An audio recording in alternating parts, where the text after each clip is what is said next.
A Néstor Conte, referente del Partido Obrero, quien también fuera candidato a concejal el año pasado y a quien ya pasó a saludar. Néstor, buen día, ¿cómo le va? Buen día, jóvenes, ustedes, ¿cómo están? Gusto. Bien, bien, por suerte. Néstor, comenzamos y ya consultarle, qué análisis puede realizar de la actualidad política que se está viviendo en estos momentos, tanto en el país como, también en la ciudad. Claro, y te agregaría y en el mundo, porque Sí. Parte de las cosas que ocurren en nuestro país y en nuestra ciudad tiene que ver con una situación internacional que está muy tensa, pero que podemos decir, creo, desde nuestro análisis, que la crisis no empezó ahora con la guerra en Ucrania o la guerra entre China y Estados Unidos, sino que ya lleva décadas y décadas, y se ha ido agudizando, no cabe ninguna duda. Es muy interesante porque hace unos meses atrás, y ustedes que son periodistas podrán dar fe de lo que voy a decir, se decía que después que se firmara el acuerdo con el fondo se iba a estabilizar la economía, que si bien el acuerdo no era para poner en marcha la industria nacional, iba a permitir tener la confianza de los bancos a nivel mundial, de los organismos financieros, y provocar un despegue de la economía. Nosotros desde el Frente de Izquierda votamos en contra en la Cámara de Diputados de ese acuerdo porque planteamos que era un acuerdo colonial que significaba un cuadro de sumisión de nuestro país y del pueblo argentino, que iba a tener una gran penuria, y es lo que se está viviendo. Creo que en este sentido la crisis política que arrastra el conjunto del régimen, no vamos a hablar solo del gobierno, porque acá hay una corresponsabilidad y la crisis que tiene Cambiemos, la disputa que entre los diferentes alas, y ellos son corresponsables de lo que está ocurriendo, creo que está siendo visto por una amplia franja de la población, que es la que está padeciendo, el desempleo, los bajos salarios, una situación de penuria, las escuelas que se derrumban o la salud pública que a gritos pide mayor presupuesto. Sí, por supuesto, y no escapa también la realidad local y todo lo que tiene que ver aquí Bahía Blanca, como bien lo decías. Han realizado ya distintas manifestaciones ante esto, ¿no?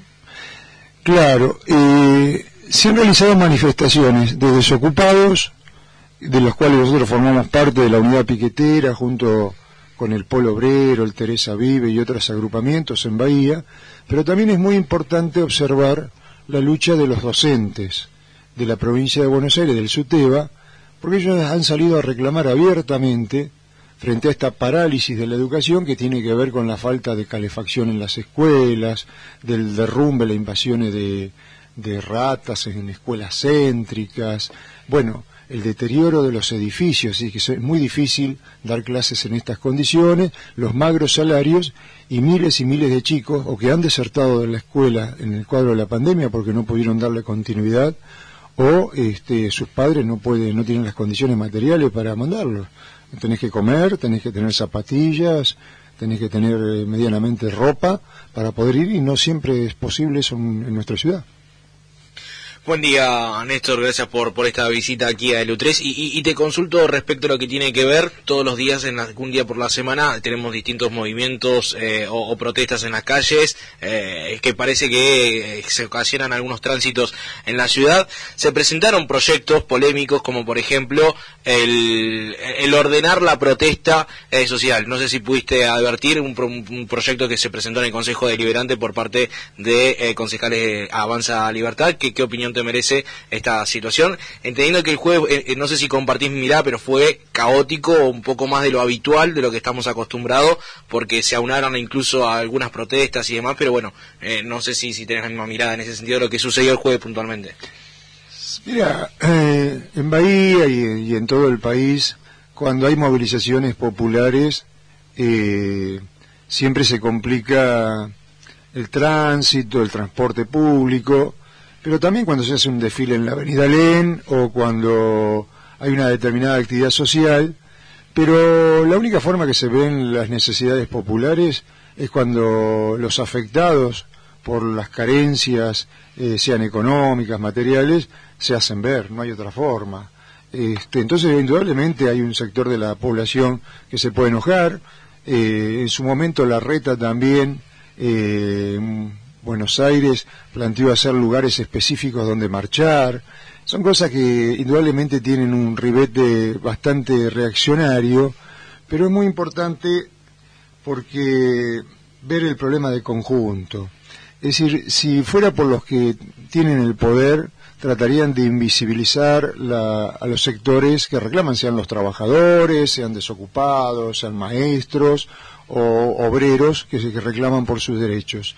Ha ocurrido que han allanado a muchas organizaciones, a la CCC, 23 allanamientos, a Garganta Poderosa, a infinidad han judicializado a dirigentes del Partido Obrero y del Polo Obrero. Es decir, hay una ofensiva que ha tomado la iniciativa en esto Cristina Kirchner, a partir del discurso del 20 de junio, que va más allá incluso de este intento de ordenanza que tuvo Avanza Libertad en Bahía Blanca, porque es una avanzada contra las organizaciones sociales. Y esto es muy interesante porque en un punto ella ha querido, pretende sacarle la agenda a la derecha y planteó que no tiene que haber organizaciones sociales, sino que los que tienen que controlar la asistencia social sean los intendentes. Es decir, volver al viejo esquema de los punteros de Duhalde para tener un control. Y aquí apunta Cristina, bueno, tiene esta disputa con Alberto Fernández, una interna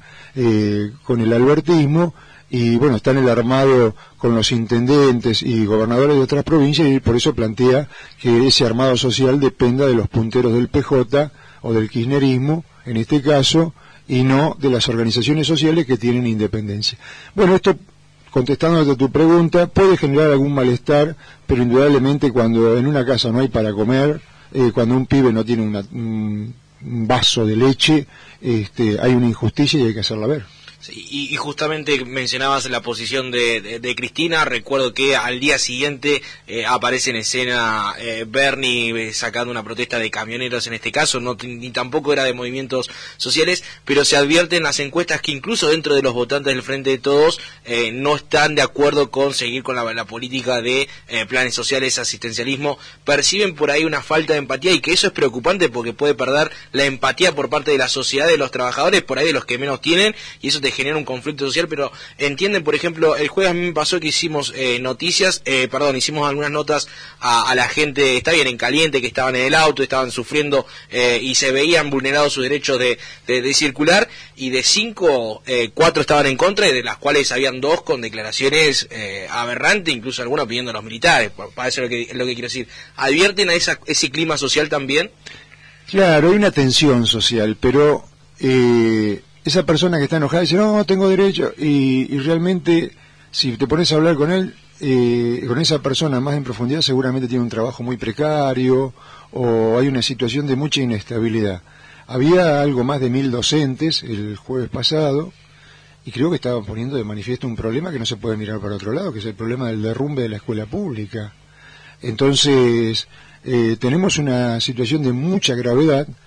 Por ejemplo, hay una ofensiva contra la salud pública, que fue punta de lanza a una nota de la Nueva Provincia del domingo, por lo menos tomé nota yo ahí, de 70 personas que pasaron al Hospital Pena, y porque estuvieron trabajando en los vacunatorios, entonces contra los empleados públicos, y apuntan en este planteo de Batakis, de la ministra de Economía, del déficit cero, es decir, que el Estado no debe gastar más de lo que tiene, y el Estado tiene que gastar en educación, en salud, en vivienda pública. Ahora, lo que ocurre es que el Estado no gasta en eso, pero sí gasta en el sostenimiento de los subsidios al sector energético, en el pago a los especuladores, a los bonistas, en el pago de la deuda externa al Fondo Monetario o al Club de París. Para eso hay contingentes muy grandes de dinero, pero no está ese dinero para poner en marcha el aparato productivo, para fabricar viviendas, para generar obra pública que dé trabajo. Y como dicen todas las compañeras y compañeros que están en las organizaciones sociales que salen a la calle, porque pedimos trabajo genuino. Entonces, si vos pedís trabajo genuino, y los otros días hice una nota con un periodista local, con Luis Cano, le digo, mira, cuando éramos chicos nosotros cantábamos una canción, y él se reía porque tiene la misma edad que yo, que decía, Serrina Serrán, los obreros de San Juan piden pan, no le dan, piden queso, le dan hueso y le rompen el pescuezo. Acá pedís trabajo y te que aparece un Bernie a reprimirte. Estoy pidiendo trabajo. A ver, flaco, ¿qué es lo que no entendés? Lo que pasa es que Bernie, Sper o Milei, ellos se montaron en la idea de un Bolsonaro, del mano dura, de un Piñera en Chile, de una Áñez boliviana, y es lo que la ola viene en contra de eso. Entonces han quedado muy aislados lo del tema de la mano dura, y bueno, han venido toda esta ola de gobiernos progres en América Latina, y el Frente de Izquierda y los que luchan no se subordinan al kirchnerismo, no se subordinan a Cambiemos, y eso es una gran preocupación para los partidos del régimen. Néstor, bueno. No sé si fui claro. Sí. Con la palabra progre ya venía, se notaba. Sí, tal cual. Néstor, consultarle, bueno, mencionaba la cuestión del reclamo docente de la semana pasada. Bueno, aquí en Bahía se congregaron varios sindicatos docentes en reclamo también por un proyecto que fue aprobado el día jueves en la sesión respecto al adoctrinamiento en las escuelas. Bueno, que no sé si ha podido leer o informarse respecto a ese proyecto. ¿Qué opinión le merece? Bueno, es un proyecto pedorro de Cambiemos y del sector de Sper. Ya lo hicieron en Cava. En primer lugar, el adoctrinamiento vendría por cómo habla un docente, pero no por el programa de estudio. El programa de estudio en sí mismo, en todas las escuelas, ya es un principio de adoctrinamiento que establece las pautas de la sociedad en la que se quiere vivir de acuerdo a la clase que domina en la sociedad. Es decir, la que domina la burguesía y dice que hay que trabajar 8 horas y ganar un salario miserable, y eso está bien, porque gracias... Es que el mismo sector de la derecha te dice que la escuela fue el principal institución para justamente adoctrinar y generar la identidad nacional. Entonces salen estos tipos, es decir, es tan banal tu planteo, tan berreta, es decir, y aparte están en contra de otro planteo que es la libertad de cátedra, es decir, que un docente va a explicar de acuerdo a su impronta, sus conocimientos, sus saberes, y bueno, en ese sentido, la escuela no como un factor, estos sectores plantean, no como un factor de desarrollo del conocimiento, de ayudar a pensar a la juventud, sino de adoctrinamiento por parte del statu quo reinante, es decir, del régimen que hace que finalmente estemos, como estamos viviendo en esta sociedad, penándola. Creo en este sentido que, bueno, ha generado toda una serie de rispideces, y la respuesta que dio con este tuit Sper insultándolo a los docentes de Bahía Blanca marca precisamente la desesperación de un sector que trata de ser protagonista, pero que no sale de la mediocridad de un régimen que se derrumba y del cual ellos forman parte. Néstor, te consulto, ¿conoces a Soledad Biotti? No. Si te digo que es la chica de la marcha piquetera que quedó expuesta sí, por las declaraciones a la que sí, a ver, editaron lo que dijo. Una cosa que se edite a un político y demás, entonces el político tiene que hacer coaching para evitar que te edite, pero una persona que quedó expuesta porque dijo que no quería trabajar de 8 horas al día, y no había dicho eso, lo que había dicho que le parecía mal que por 21.000 pesos, que es el plan potenciar, creo que es Potenciar Trabaja, le pedían trabajar 8 horas por menos de la mitad del salario mínimo, pero bueno, eso es algo para discutir en cuanto al periodismo, pero consultarte respecto a, hay una cuestión que te dicen de esto, y incluso hubo un programa en la Plaza Rivadavia, la posibilidad de compatibilizar planes sociales hasta poder conseguir un empleo en blanco, porque hay algunas críticas, y no sé si los números dan, que una familia podría reunir hasta 80.000 pesos con distintos planes que se van cobrando. ¿Esto es así? ¿Es una realidad? ¿Suele pasar en los barrios, vos que conocés un poco más? Mira, no tendría que pasar, pero puede pasar. Entonces, para eso, nosotros damos un debate muy grande en el polo obrero contra el punterismo, es decir, porque es algo que está impreso en la sociedad argentina, es decir, de que si yo manejo los planes sociales, le voy a dar a mi hijo, a mi mujer, a mi hermano, y bueno, me juntaste, eso es lo que vos decís. Son todos desocupados.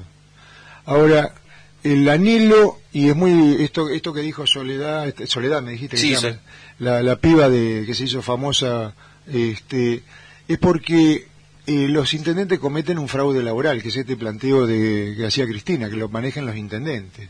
Ahora, porque pasa acá en la zona, pasa también en muchas, le dan las formas de cooperativa, entonces los planes sociales trabajan por un plan social y algún plus de 5.000 pesos, 10.000 pesos. Pero en la zona, en muchos municipios, los municipales son muy poquitos los de planta y son muchos los trabajadores. Eso es un fraude de planes sociales. Y que esa cooperativa, el único cliente que tiene es el municipio. Es el municipio. O sea, que no es que le brinda servicios a un montón de clientes a uno solo. O sea, es una relación de dependencia. Entonces, eso es un fraude laboral que comete el Estado.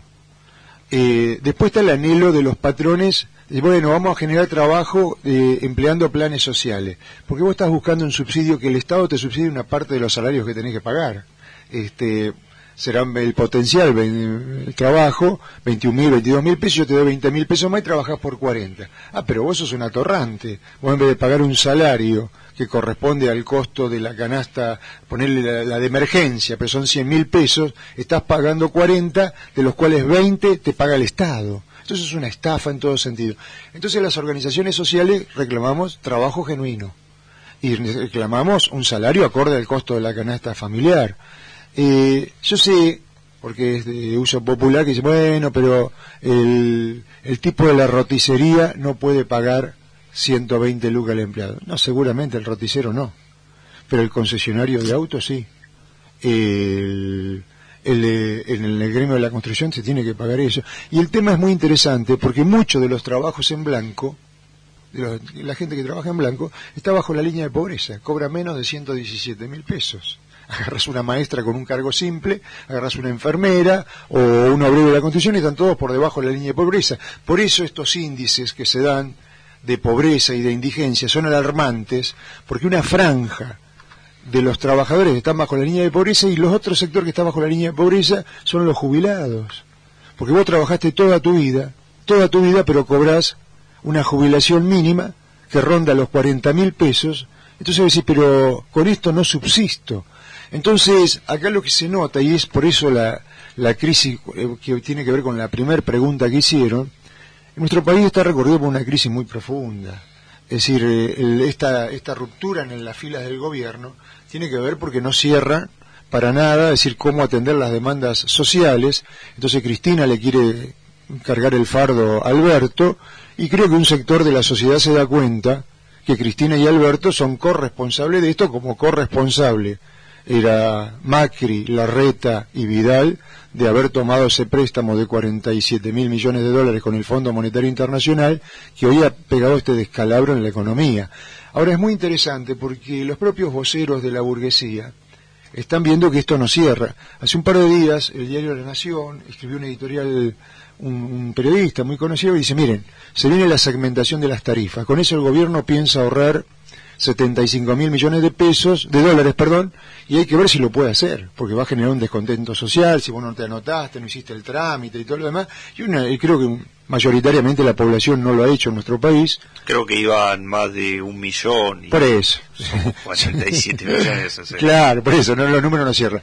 Ahora, ¿cuánto es el déficit por subsidios a la energía? Son 2 billones de pesos. 2 billones de pesos.